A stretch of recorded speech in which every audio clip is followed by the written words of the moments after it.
Hi, my name is Tunji Williams. I'm the host of Black Founder Hour, and this week I get to speak with my friend Memme Onwudiwe. He is the Executive Vice President at Evisort, which is one of the country's leading legal technology companies. They've raised nearly more than $50 million in funding from the likes of Microsoft and Jeff Bezos and Mark Zuckerberg. This is truly a company to watch, and Memme is truly an inspiring entrepreneur whose future growth is perhaps even more exciting than his current and past growth. Memme and I discuss a whole bunch of things, including his path to entrepreneurship, his work on the African continent, and much, much more. I really hope you enjoyed this episode and this conversation between friends. All right. Hi, Memme. How's it going? Hey, it's going well. Thanks for having me on, Tunji. Thanks for making the time. I know that you are a super busy person, and that we're super early with the show. And when I told you about it, you were super gracious and agreed to do it. So thank you very much. Just for folks listening in to get a sense of how we know one another and our connection, I was lucky enough to get to be a co-panelist with Memme on a virtual panel at the University of Georgia School of Law. And when I heard him speak, I was struck by his kind of clarity of thought. And it was clear to me that he had been very deliberate in the way he'd kind of built his career, and even as a very particular approach to building in the legal technology space, where he's the executive vice president at a leading legal technology company called Evisort, which is backed by capital, by notable names like Mark Zuckerberg, Jeff Bezos, to name a couple, and Microsoft, big name in the space behind the company. Memme is doing incredible things. He's got like a very diverse collection of things he's worked on. So this is our second conversation, and I just want to bring everybody in on us getting to know one another. I want to learn about you as a person. So, Memme, I guess the first question is an easier one, depending upon what level of generality you focus, or at which level of generality. But I guess, who are you, and what do you do now? Awesome. Oh, thanks so much, and I appreciate being on. Yeah, my name is Memme Onwudiwe. I was born and raised outside Dayton, Ohio, to Nigerian and Ghanaian parents. Who am I? That's a really good question. It's hard for me to say I'm a lawyer, as I didn't take the bar, but I think that something that's kind of driven me, and that has been a kind of part of who I am, for several years now, has always been kind of looking at taking opportunities when they arise. And so I don't know if it's really kind of instinctive, but I think there's a lot of situations, and I think defining moments of my life when I've kind of been almost asked a yes or no question. And it's one of those things where you can't take time to kind of go back and think about what the answer is going to be. You kind of need to answer then. And I think something I've learned to live by is lead with yes. If you're in a situation like that, you're on the fence, I think you should lead with yes. You shouldn't be closing doors on yourself. And I think that's something that's, definitely helped me with Evisort and kind of being involved with the founding team here, who kind of built this company out of the Harvard Innovation Lab. But I think other things as well, such as my fraternity life in college, which ultimately kind of led me to law school. And, even I think kind of growing up and, looking at, different opportunities, working on the continent, doing kind of more things in Nigeria and Ghana, when a lot of times you might not know what the ultimate outcome is. I think it's interesting that you said I've been very deliberate, because I really think it's been the opposite. I feel like it's almost has been, as opportunities come up, I'm happy to kind of dive into them, almost because I'm not trying to be wedded to a particular defined end outcome. I think you can work towards something like that, but a lot of times life has things that can be more interesting for you in mind. If you can kind of wander through life with eyes wide open and being kind of almost a sponge, willing to open yourself to those things. I did find that, pretty interesting. I think it's one of those things where maybe kind of looking back on it, when you look at things, it might look like it has more structure, but as you're going through it in time, it really doesn't kind of feel like that. That's a good point. And actually, just before we got on, I was listening to Naval Ravikant, a podcast where he was explaining the value of having very good decision-making frameworks, especially in an age when so many of the decisions we make are so highly leveraged. It's more important to have a solid way of making good decisions than it is to be highly productive in terms of work rate, right? Like someone like Warren Buffett, he referenced, makes 1 to 2 decisions a year and spends the rest of the time drinking, Dr. Pepper and reading books. But those decisions have massive impact and scale. So I wonder, even though I know, and I find it to be true for myself, you've made serendipitous choices that have led to, fruitful outcomes. Is there a process you go through in making decisions about what you do involve yourself in, even if your instinct is yes initially? That's a great question. I think we don't give ourselves enough credit for how much we know about the future. So, like for me, my focuses are space, AI, Africa, and frankly, more and more crypto. And when I think about those, we kind of already know what these future things are. You know what I mean? If we come back in 10 years, you're like, oh, AI is blown up as an industry. Africa, which has the most useful populace on the world, is a thriving, growing market. Even though 99.9% of everything is outside of Earth, lo and behold, we've begun accessing those resources and it's become a huge economic driver. I think we already kind of know the things that are coming, but things happen so slowly that you almost question yourself. You know what I mean? And so like, yeah, renewable energies are coming, but oil did great last year because we, kind of were looking the other way and things like that. But I think at the end of the day, just kind of deep down trusting yourself and trusting that your understanding of the world is a correct one, and understanding that, I think that we are in a unique time where I can go on the internet and know as much as any professor. I can go on the internet and know as much as I think that things are really catching up in that. I think being able to do your own research and then to come to decisions that are true and correct, and to have understanding built across thousands and millions of people operating and learning online. I think we don't fully respect just how much capacity each and every one of us really has in kind of understanding and kind of predicting, what the next is. And so, when I think about it, I mean, the question I was asked in law school, when I was a 1L, talking with a 2L who I just met, Jerry, who's, the CEO of Evisort. And at the time it was just a couple dudes. And it was just like, do you want to be at a startup, that's, Harvard law students and data scientists from MIT kind of building things together? To me, it didn't matter what we were doing. It seemed like a great opportunity for learning and growth. It wasn't about like stock. It wasn't about planning, oh my God, I'm going to move to Silicon Valley, I'm going to do that. I had no idea, of any level of success, and I wasn't going to get credit for it in the school. But, to be given that opportunity to be in a space like that, I definitely wanted to jump on and put my all into. And I use it, when I talk about it, sometimes I would say that the early days of Evisort were like a school project. I don't mean to say that to undermine it, but I do mean to say it to mean that, you can be on a school project. Sometimes you've been in projects where people didn't do anything, but at the end of the day, you all graded together. It's a group effort, and you'll get out of it what you put into it.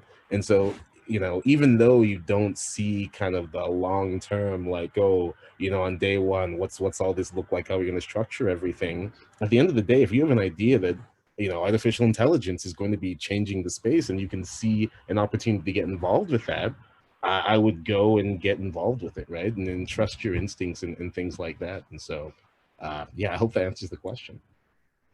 It does, and beyond. I think it's a great tip, to trust your instinct. Sometimes I guess in spite of what the world might be telling you. I think there's an undercurrent of truth that will lead you the right way, even if the specifics aren't clear, is what I'm taking away. And I'd also say, like, if the world isn't in that direction, that's great. You can't be chasing the world. You need to be doing what you're doing. And at a certain point in time, the world will catch up. And those are the people that are ready. It's not the people that are chasing it, that are kind of in that right place at the right time. It's the Elon Musk making a fully electric vehicle when people are like balking at the idea of a half electric one. You know what I mean? It's really going all in on the vision of what will come. And it's really, if you build it, they will come. And frankly, how is the world going to believe in something it doesn't see? Like, so it takes individuals to believe in something that doesn't see them to show the world.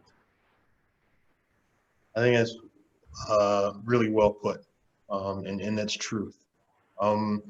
So I think when one commits and really does lean in that way into a conviction and begins to build upon it, often you see nonlinear growth, whether that's wealth accretion or just growth in terms of skill set. You're, I think, 28 years old as of a few months ago. You're a senior executive, part of the founding team at a company that's raised, nearly $20 million.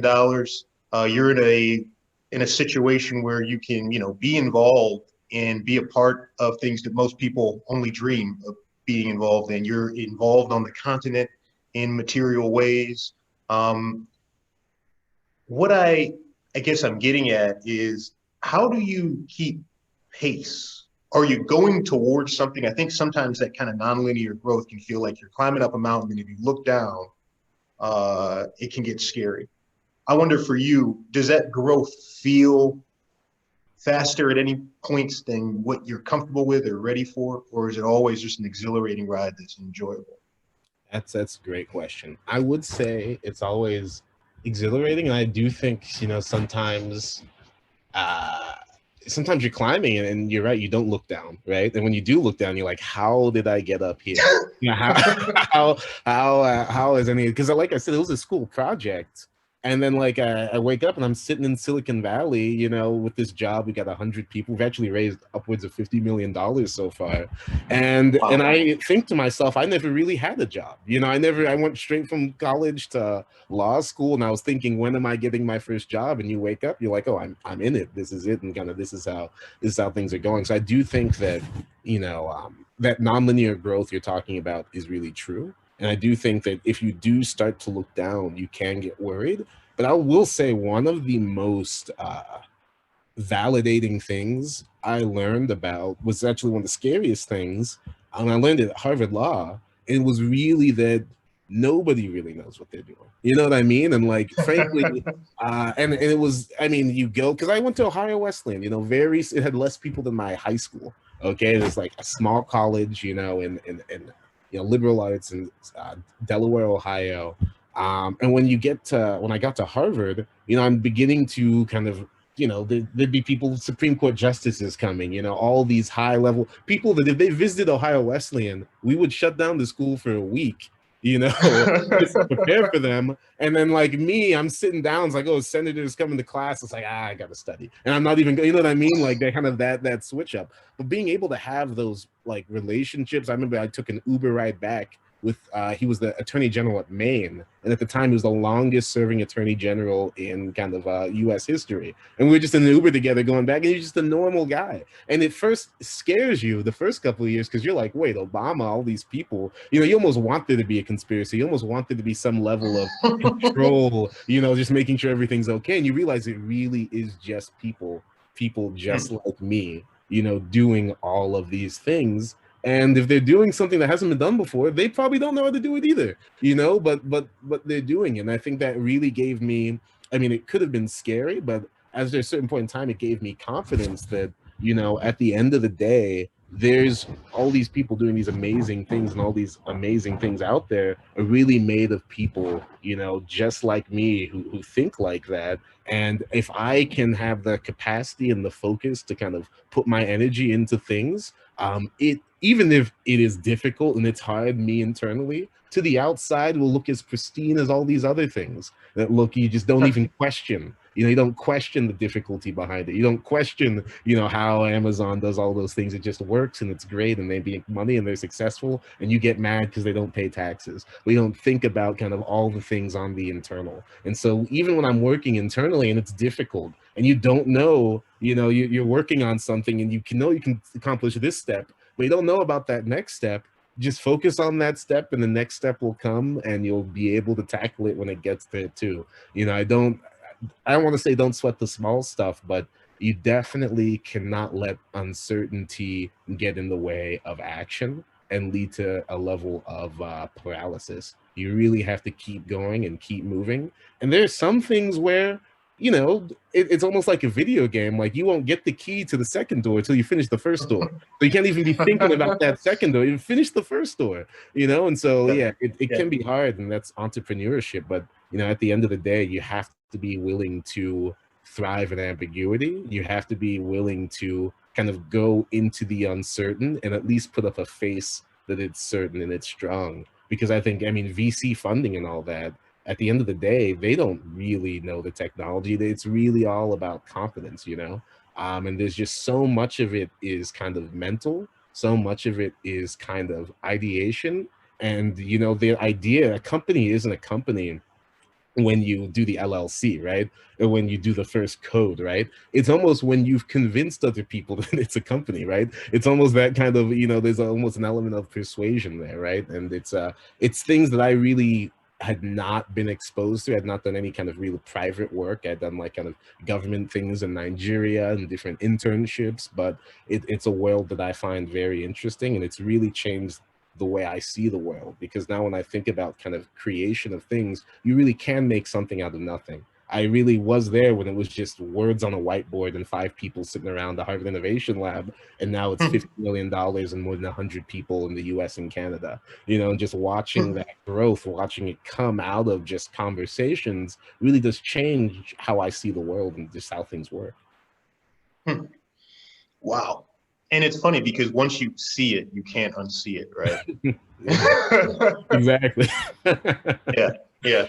So, I mean, you're fortunate to have found product market fit so early in your career, because I think what might be painful for a lot of entrepreneurs is that you see it and then you're chasing a vehicle to kind of realize that for yourself. So it can be a lonely path, but also very fulfilling. I guess if you focus in on what it is you're actually looking for. So I think for a lot of people, at least I'll speak for myself, it's not actually the money. I love the element of economic security, and even, you know, at a human, you know, egoic level, getting to show the product of something you created, sure. But I think there's actually something about building these type of things that is just enjoyable. I think there's a Silicon Valley informal axiom that you should be doing something that is play for you but looks like work to other people. Yes.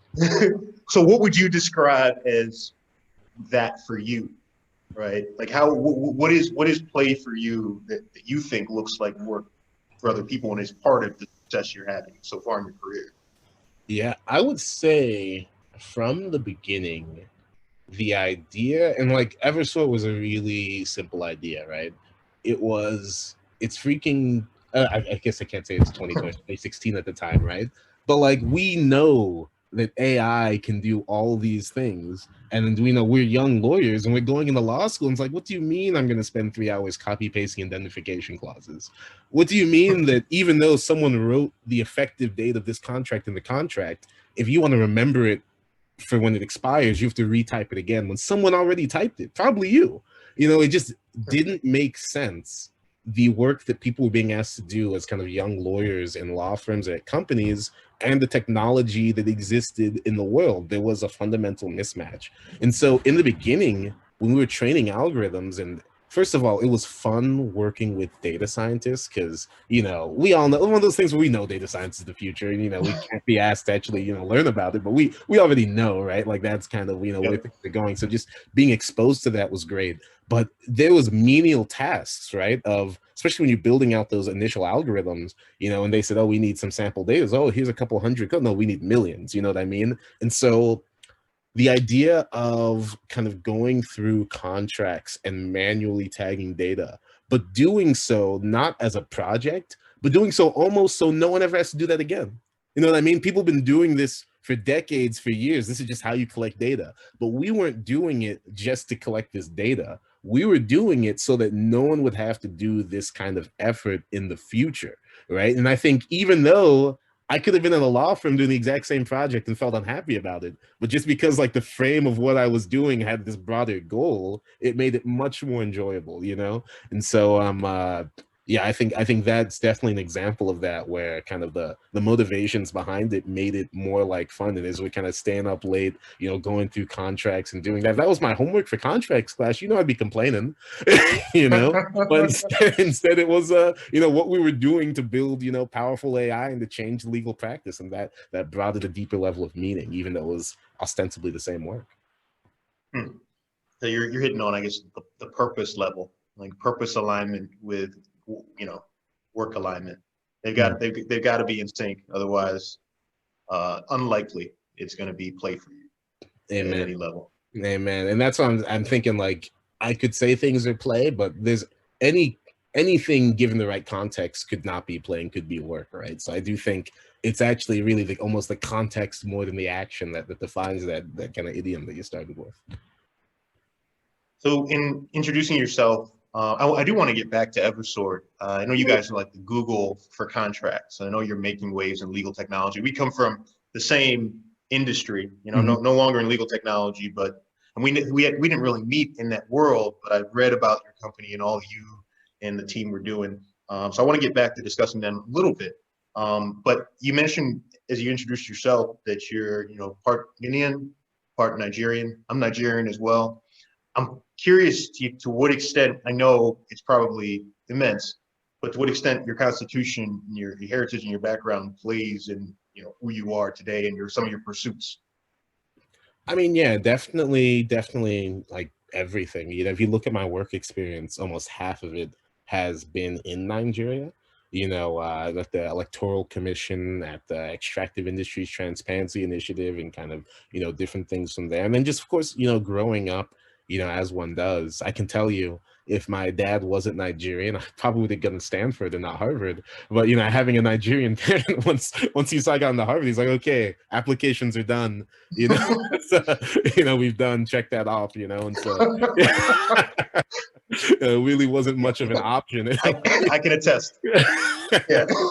Exactly. So I think definitely from that perspective, but then also, I mean, going back, and it's not like I went back all the time. My dad, when I was in high school, moved back to Nigeria, and so I think that him living in Nigeria for a lot of my life meant that one, I went to Nigeria more than Ghana because my mom stayed in the United States, but then also I had more opportunities to engage with the continent, and it really just, I mean, if you live your whole life in America and you don't really see what else is out there, it just completely changes how you think about things. It just completely changes, what is even valued, because you've seen people can live in completely different ways. You know what I mean? Like, you can live a whole life with just every value being different, with just everything that underlies your life is completely different, but it is still just as valid. It is still just, frankly, it can be more,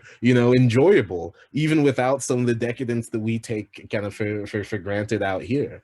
And so just knowing that the world is so much bigger than kind of everything I'm experiencing out here, I think has definitely changed the way that I kind of approached things. And it really made me question a lot of the things I hear out here. When you hear some things and you're like, I know that's not the case. And I know that's not true. And then it's almost even the double think, right? The double think of kind of the way that Africa is portrayed in the media of the United States, and actually going there and seeing it. And then it makes you think, okay, well, then everything I see isn't always true. You know what I mean? And it allows you to kind of, when they question things at that deeper level too.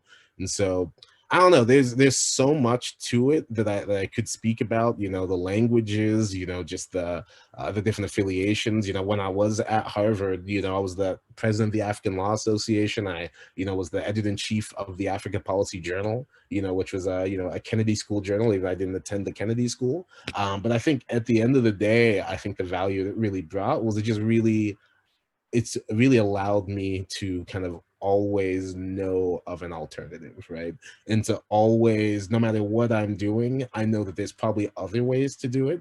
I know that there's probably better ways to do it. And I know that there's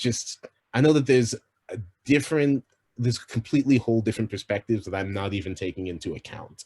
And I think it's good to at least, there's the known knowns, known unknowns, and unknown unknowns, even to be able to shape and scope what that unknown unknown can be, I think is valuable, right? And I think kind of having those kinds of experiences, helps you, understand at some level unknown unknowns, because you at least know the range through which things can differ. I guess the the African growth story is evolving, and I think you and I know that it's going to be explosive, and it's going to be globally impactful. It already is in many ways. I'm curious, other than the visits that you would make, to your father in Nigeria, what is it about your time on the continent and your time studying and learning and investing in relationships on the continent that makes you so optimistic about what's unfolding at home? Yeah. I think it's really just math, frankly. I mean, like I said, a lot of these things are pretty simple. That's where the youth are. That's where kind of the people are. Nigeria's population is going to pass the United States population by 2050. Like, these are just kind of facts that exist in the world. Let me tell you, my dad actually wrote a book called Afro Optimism, so I'm biased. In that I've kind of been grown up in a world where we see it. I think that I don't want to, and I think history has shown that it will be difficult to kind of exact change that. And I think that the success that we've seen on the continent thus far, and especially in Nigeria, is almost in spite of itself. You know what I mean? Like, Nigeria is successful and rich in spite of what kind of the government has been doing, to kind of help its citizens. Like, the fact that as much wealth comes out of that country as it does today is an anathema, because there are very few structures in place, to support that. Having power, having water, basically you almost have a state that just rent seeks from oil as it comes in and has no direct connection to citizens, who they're not relying on them for taxes, and the citizens aren't relying on them for services. So it's like, what's actually going on? So seeing that occur, which is almost like a libertarian dream, which I could write a paper on, but almost watching that occur, you definitely have to believe in the people. But I think what also you have to believe in is kind of this youthful generation, and this change of technology in internet will allow folks, even without government setting up any resources or structures or frameworks in place to provide citizens with access to tools to better themselves, that their direct connection to the hive mind, to the internet, and to kind of peer-to-peer kind of just this global network of information will enable them to compete. And I have no doubt that even it can be half, it doesn't have to be all, but even if they just had half the tools and the access that the rest of the world has, that gives me the bullishness, because demographically you can see graphs of populations going down, of youth going down and youth coming up. That's where the workers are going to be. Where the workers are going to be is where the consumers are going to be. When the consumers are going to be is where the growth is going to be. And frankly, yeah, and I mean, not even talking about the resources, right, which have been squandered thus far, but still exist, right? And so that's what makes me bullish on the continent, really, just as like I said in the beginning, you can kind of see where the growth is coming, and you shouldn't question yourself on that. But I do want to put the asterisk that there still needs to be a lot that changes there, from and we can blame government. There's a lot of things to blame. You can also blame outside actors, but there is still a lot of work to be done. So I don't want to act as if, it's a foregone conclusion. There definitely is work that needs to be done. And I mean, there's also questions of us, right? The diaspora's role, there's, I mean, a lot of, we can just talk about Nigeria, but a lot of Nigerians outside of Nigeria doing very successful things. But how does that tie back into the future success of Nigeria? Is a continued brain drain? And does any level of remittance from a doctor in Chicago, does any level of money that they're sending back cover for the fact that that's one less doctor in Nigeria? You know what I mean? And then there's a lot of questions around that too. So I don't want to make it sound simple, but just looking at numbers and looking at what I know about growth, that's just seems to be where the growth is. It's a no-brainer, not to be reductive about it, but it just is. Mm-hmm. I get it, and I feel much the same way. I think it's so crucial that we, as still young, very young entrepreneurs, but learning things along the way, find ways to kind of demystify the process for folks. Because I think that's part of giving our communities, people that look like us, leverage that they don't have to necessarily earn, and that's good for all of us, right? In terms of creating aggregate value. How do you think about looking back and kind of sharing the lessons you're learning along the way? I met you on a panel, so you're clearly doing it.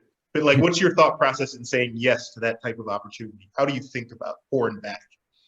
Yeah. I mean, I think definitely opportunities to engage with folks directly through things like that. I was on the kind of Coalition of Black Excellence, their kind of annual meeting. We did kind of a fundraising kind of 101 panel there as well. But even within Evisort, the first thing that we did, and I'm happy to lead the program today, is we set up a fellows program where we have law students who work at Evisort during the school year and over the summer. And they do everything but law when they work with us. They work with the data science team directly. They work with the marketing team directly. They work with the customer success team directly. They actually get on calls to general counsels of companies, learn about their contracting processes, and go into our system and build out workflows for them. And we did that because, frankly, when we built this company, we were law students. The CEO, the COO, the chief of staff. Today, we have 20 lawyers who work at Evisort, and not one of them has a legal role. We're actually hiring our first corporate counsel as we speak. There are customer managers, the account managers, our salespeople. And so I think when we were in law school, we did not see opportunities really that were upfront outside of going directly into law firms. It was a conveyor belt to a law firm. And still, we realized we had the skills to do everything necessary in building a business. None of us had an MBA. We did not need an MBA. It was data scientists and it was lawyers, and we built a company. And so idea in the fellowship is we are going to have these fellows. They're not going to draft one NDA in that summer. They are going to be working across the company. And of course they can add value across the company, because if a legal fellow can't come in and do that, then we wouldn't have a company. We wouldn't have a company of law students. I was one of them. We couldn't have a company of law students, couldn't do that kind of work if they were given the opportunity to address those challenges. And so I think that's how we do it. And I mean, I think I'm very happy with the level of diversity we have through that program, and kind of giving folks who may not have those kinds of opportunities over summers and otherwise to kind of have those opportunities. But, more broadly, I think that, we learned there's nothing to it but to do it. And so when we think about giving it back, it's not just talking to them, it's like throwing them in and actually having them work with data science, actually having them go through clauses, actually having them involved in the process of taking legal language, which is inherently subjective, and turning it into code, which is inherently objective.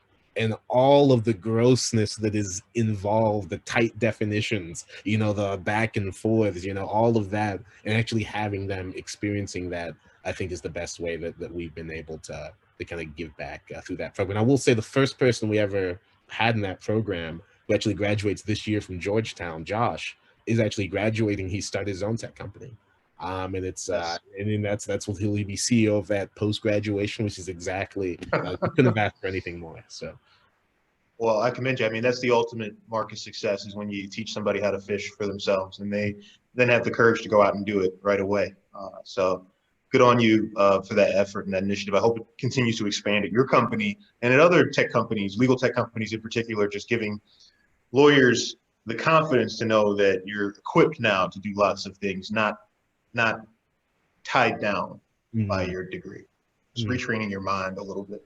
Go ahead. Well, I just, one thing, speaking of that, is in law school, people call big law like the golden handcuffs. You probably heard that term, where it's like, hey, you get paid all this money, but you can't leave, and you're, like, it sounds good on paper making that 200K, but it also kind of ties you down. And I always thought that was ridiculous. I always thought of it as almost the golden, like, cushion, right? Because it means I can pursue my interest and I can kind of go for any wild idea that I want to kind of pursue. And if that isn't successful, I can go make 200K at a law firm. You know, I think it's almost like the way you view that, it shouldn't be holding you down. It should be pushing you up. Because if I talk to my like fellow students, it's if you're graduating from Harvard Law School and you don't feel like you are equipped to do whatever you want in the world, then my God, do I feel bad for people who graduated elsewhere. Like, if you don't think that, then what hope does anyone else have? You had better believe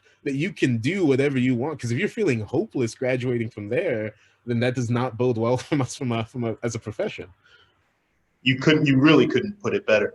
I mean, to reduce kind of like that mental jujitsu that you have to do, but it is hard, you know, because I felt that you found your way, I think, more quickly than most people do, you know, by grace and by also just thinking deeply about these things that some of us just can't because you're just on that treadmill, right? Or just don't because you're on that treadmill.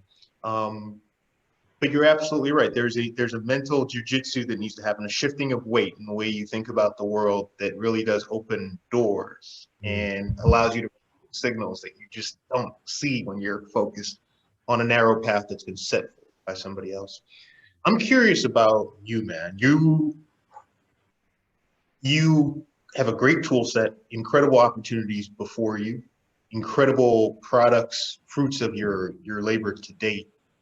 What is in between you and what you desire now? What's your biggest obstacle at the forefront of your mind today? Not that you woke up thinking about it, but if you were to be thinking about some challenge, what is it right now, today? Interesting. I mean, not to like a challenge that I'm dealing with kind of like right now. Yeah. Okay. I mean, what comes to mind? Honestly, this is a whole nother can, but actually, my father passed away this last January in Nigeria. And so I spent the month of Sorry, man. My condolences. Thank you very much. I spent the month of January in Nigeria, and now, you know, he had lots of land. I'm building a house in Abuja. I'm finishing this duplex. You know, my sister, actually, she was already nomadic pre-pandemic, but she's moved back to Nigeria through the rest of the year, kind of helping kind of with this process. He had many companies, he had kind of all these things going on. And we're looking to continue that, you know, to make sure that things aren't lost. As you know, in Nigeria, in a situation like that, you know, it can be, especially when his children live primarily in the United States, you know, there's a risk of kind of things potentially being lost or things like that. And so I will say, you know, despite, of course, living and working in the US as we speak, you know, I'm still talking to an architect every Tuesday early in the morning in Nigeria, kind of about what building materials he's looking to do, talk to our lawyer about the letter of administration, and almost having a foot in both continents. We almost talk about that as like the goal, like it'd be great to, but then actually living it, it's actually more difficult than kind of that dream diasporic kind of, you know, utopia, right?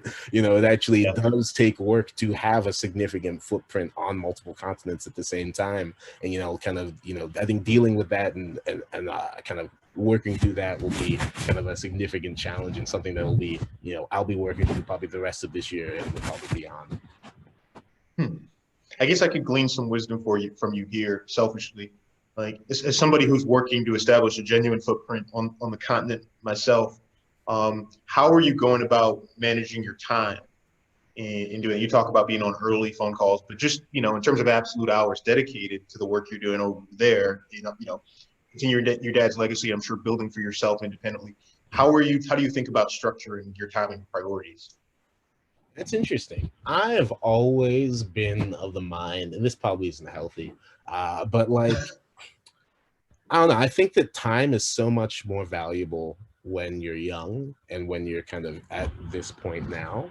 It's not like a whole you can sleep when you're dead mentality, but it is a bit like, if the effort I put now almost 10x's the value I'm getting in like my 40s, I should put that time in now and almost just focus on my family on my 40s. You know what I mean? And so, I mean, throughout law school, the reason I was able to do all those things, the reason I was able to say yes to all those things is do it. It's because I'm not to say I don't sleep, but I really am trying to fit everything I can, you know, into it, you know, now. you know, and this is the time to do that, and this is the time to go too hard. You know what I mean? Because, you know, I mean, the pandemic didn't help. It's like, well, now I'm sitting at home all day.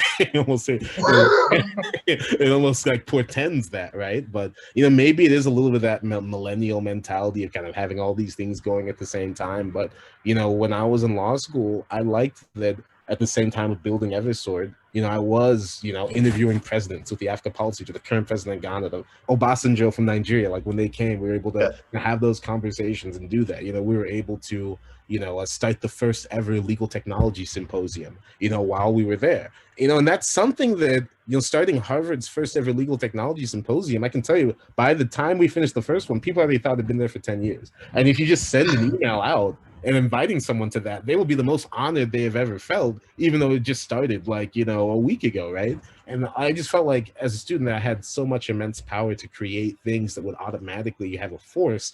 How could I not spend the extra time and, you know, stay up the extra hour, you know, to do so? And so from a time management perspective, if it's something that's important enough, I'll make time. Is basically the way I approach it, you know, and it's not about prioritizing the amount of time to dedicate to something. It's just prioritizing the value of it overall, and then using that to back into what you will dedicate into it. And so there's not a set amount for Africa, not a set amount for anything, but, you know, as priorities and things come in, you know, I'm just kind of taking them like that. So I know that doesn't really answer the question, but it's really my mentality. No, it answers the question plenty.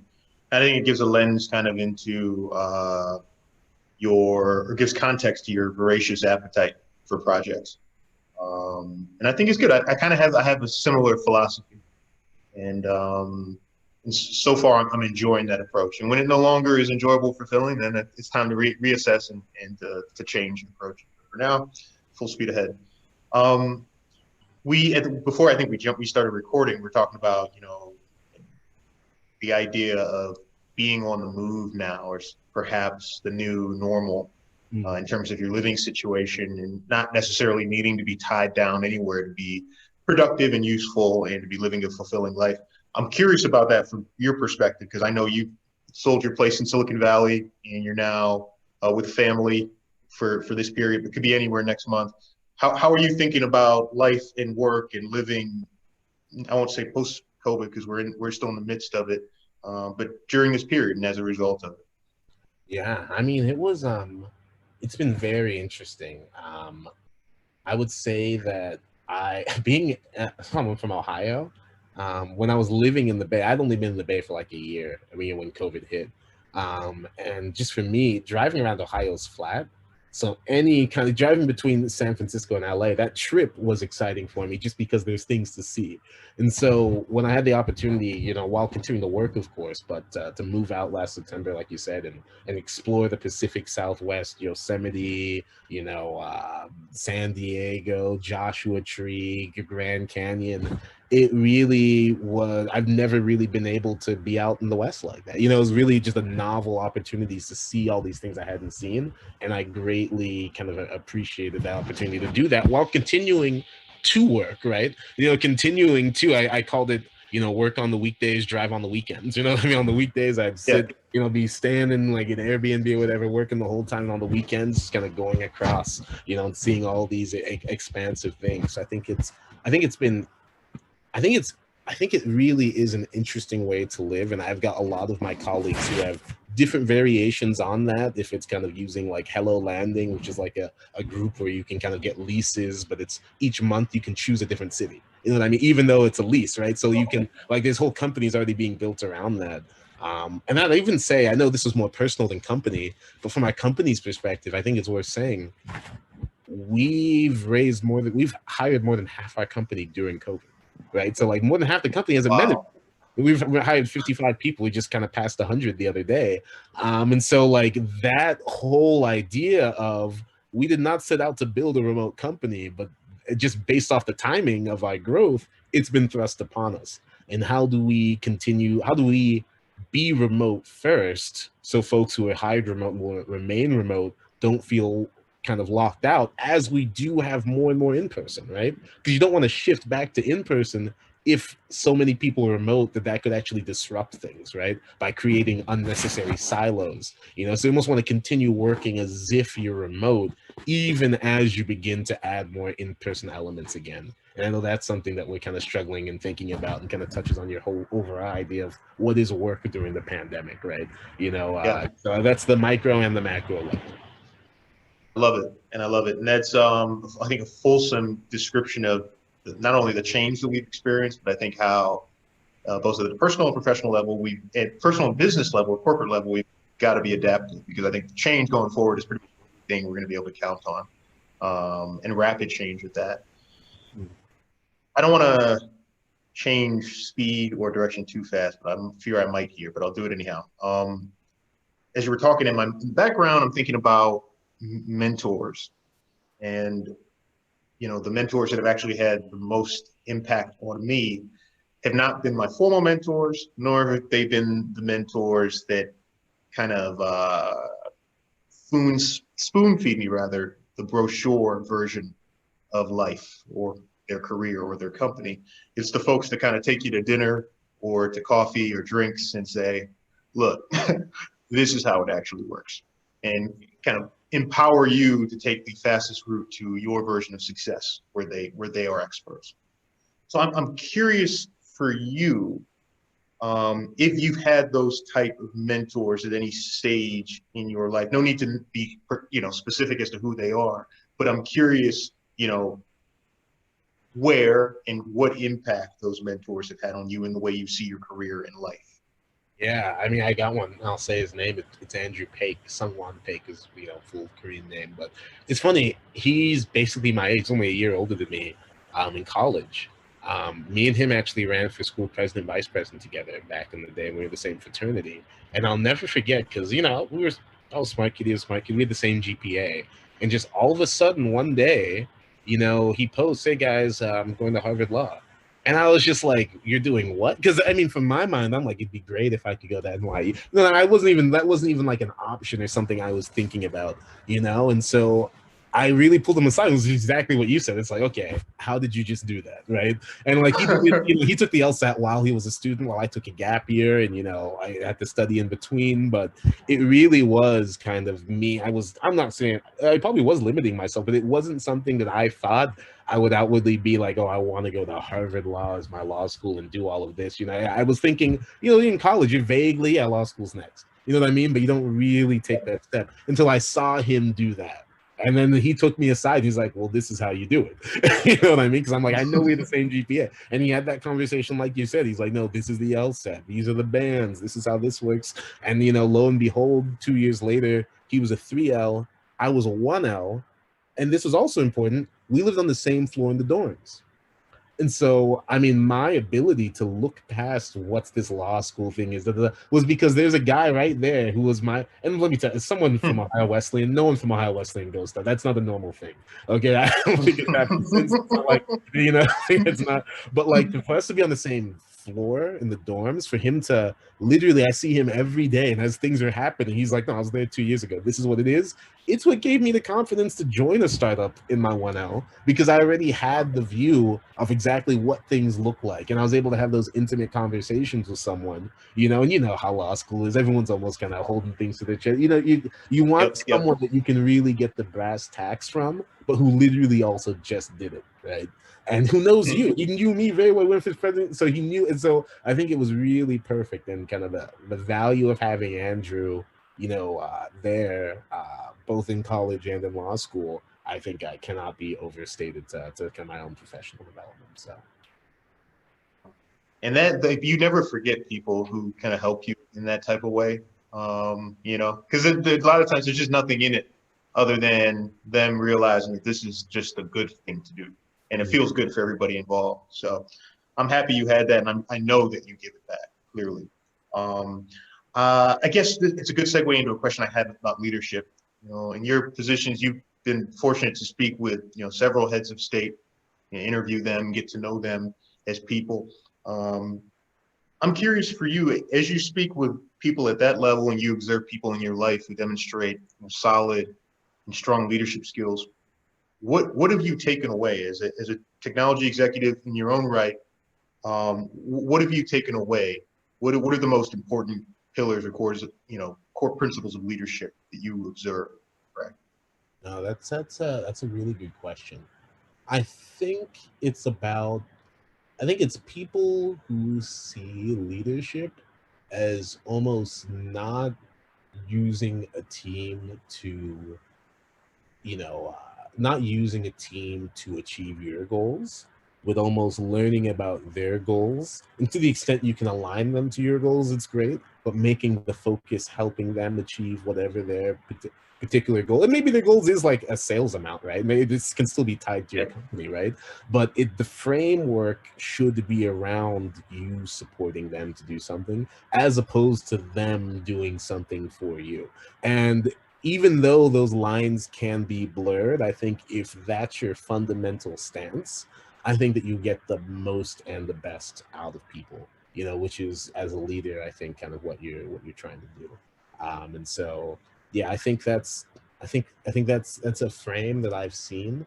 And I mean, when talking to these, I think when talking to the presidents and things, really the biggest thing that really struck me was just the fact that they really are human, that they really are, even though there's this whole weight of the world and all these things and all this kind of pomp and circumstance, when the security people leave, it really is just a person that you're talking to, and it really could be you. And I think that I think kind of a level of humbleness comes with that. So if you are in a place where you've achieved that, you can't give into the hype. You've got to remember that that person could just as well be you, and it's a privilege that you get to be the one in that position. And instead of kind of gloating about that, you should just be grateful that you even have that opportunity.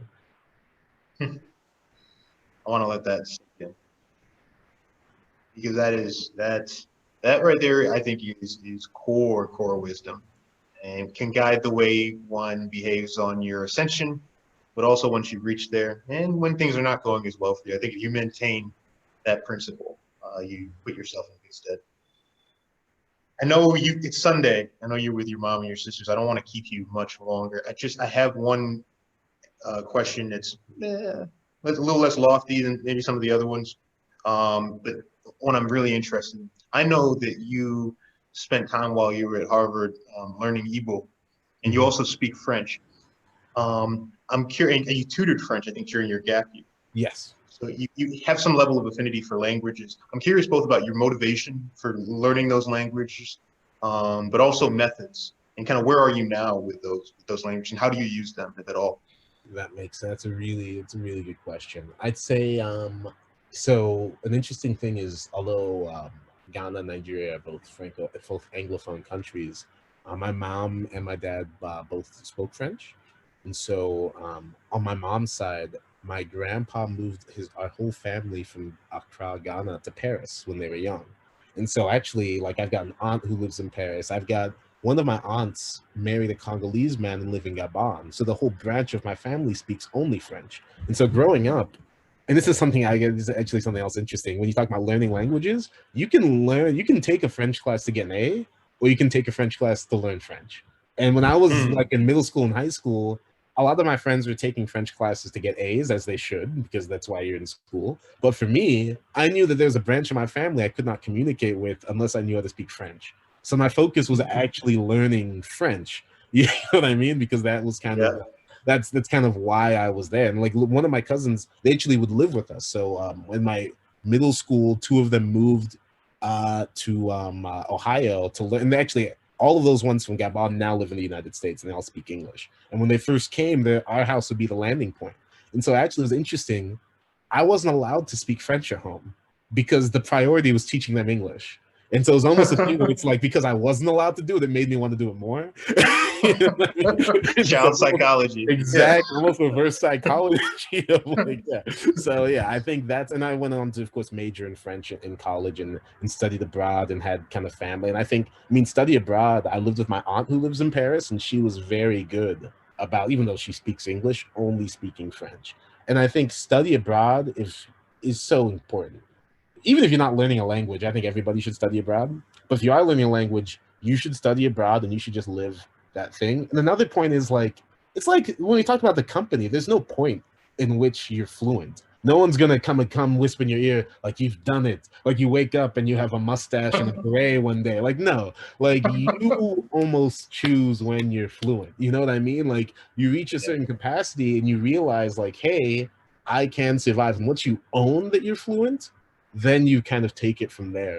But it's if you're waiting for someone else to tell you, I'm sorry, that's not gonna happen. Like you need to own it yourself. And if fluency is your goal, you need to get to a certain point. But you also need to recognize that if you go to France, they're not speaking the, like all that perfect passé conditionnel parfait. No, you know what I mean? Like like they're just talking, and like the rules of grammar are too crazy for any human being to know. You don't know all the rules of grammar in English, frankly. So like I think people need to. I think there's a lot of people who are fluent just too scared. So when people say un petit peu, oh, you speak French, un petit peu, I'm always like, like don't say a little bit because you just gave it up. You just gave it up. All those years you just dropped. You just said that I didn't, and that's really a personal thing, you know. And I'll say taking Igbo was incredibly important.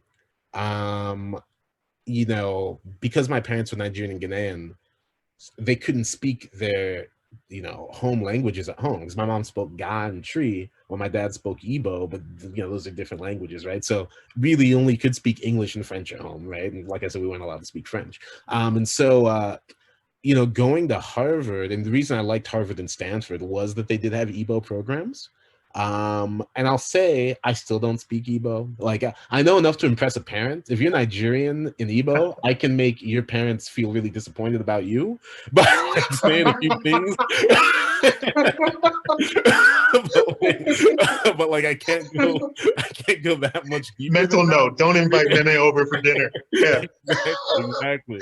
But I'll say that like I wouldn't take it back even though I'm not fluent, because I didn't learn that. Well, I didn't learn about the language, I did learn about the culture, frankly. Like you learned about like the actual culture of the country, of how things came to be. I'll say that I was taking that class at the college, which meant that it was me and college students at Harvard who were Igbos. And it was like it wasn't even a class. It was like once a week, you're just hanging out with Igbo kids. You know what I mean? And like you get to know that it's people that I wouldn't otherwise get to know. And Malia Obama was a student there back then. So they tell me what Malia's up to. Like it was fun, you know, to like kind of get that opportunity with them.